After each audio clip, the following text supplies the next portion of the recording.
દર્શક મિત્રો, ખબરછટ.com પરથી હું તસ્વી નાયક આપ સૌનું સ્વાગત કરું છું। મિત્રો, જો તમારા મેરેજ થઈ ચૂક્યા છે, તમારા લગ્ન થઈ ચૂક્યા છે, તો આ વિડીયો તમારા માટે જરૂરથી છે। તો સુપ્રીમ કોર્ટે હાલમાં જ એક પતિને એવી સલાહ આપી છે જે આપ સૌએ પણ જાણી લેવાની ખૂબ જરૂર છે। તો કોઈ નોકરાણી સાથે લગ્ન નથી કર્યા, પરંતુ એક જીવન સાથીને તમે પસંદ કરી છે। તેથી એક પતિએ પણ ઘરના તમામ કામ કરવા જોઈએ જે પત્ની કરતી હોય છે। હવે આ જે સલાહ છે એ સુપ્રીમ કોર્ટે એક પતિને આપી છે। સાથે કહ્યું છે કે પતિએ પણ ઘરના કામ જેમ કે રસોઈ બનાવવી, કપડાં ધોવા, સાફ સફાઈ વગેરે કરવા જ પડશે।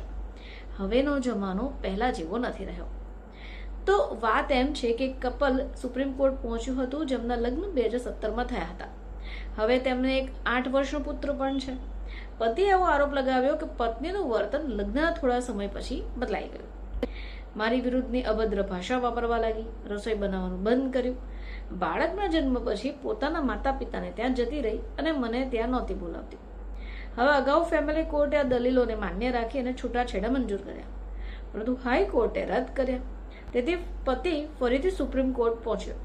હવે સુપ્રીમ કોર્ટે મધ્યસ્થતા માટે સમય આપ્યો, પરંતુ સમાધાન તો થયું જ નહીં। હવે આ મામલાની સુનાવણી થઈ। હવે જે સમયે સુપ્રીમના ન્યાયાધીશ સંદીપ મહેતા અને ન્યાયાધીશ વિક્રમનાથની બેન્ચે પતિને અમુક સલાહ આપી હતી। હવે ન્યાયાધીશ મહેતાએ કહ્યું કે તમે કોઈ નોકરાણી સાથે લગ્ન નથી કરી રહ્યા, તમે એક જીવનસાથી સાથે લગ્ન કરી રહ્યા છો। હવે ન્યાયાધીશ વિક્રમનાથે ઉમેરો કરતા એમ પણ કહ્યું કે રસોઈ બનાવવા, કપડાં ધોવા, સાફ સફાઈ કરવી અને ઘરના બધા જ કામોમાં યોગદાન આપવું એ ખૂબ જરૂરી હાલ બન્યું છે।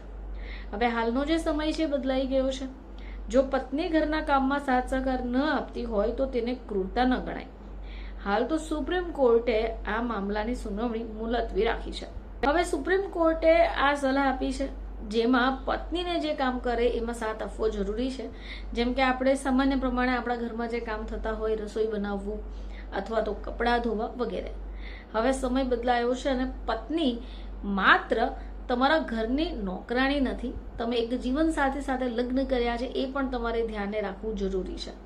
હાલ તો પતિ માત્ર પત્ની પર આધાર રાખી નથી શકતો અને આ મામલો ચાલુ જ રહ્યો છે।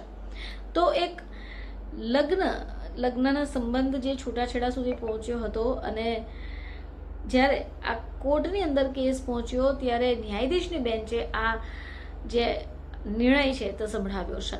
એટલે કે કહેવાનો અર્થ એ છે કે આજનો જમાનો બદલાઈ ગયો છે અને જેમ પત્ની પણ બહાર જઈને પૈસા કમાતી હોય, જોબ કરતી હોય છે, તો તેવી જ રીતે પોતાની પત્નીને મદદ કરે એ પણ એટલું જરૂરી બની પડ્યું છે। ફરીથી આપ સમક્ષ હાજર થઈશું, ત્યાં સુધી જોતા રહેજો ખબરછટ.com।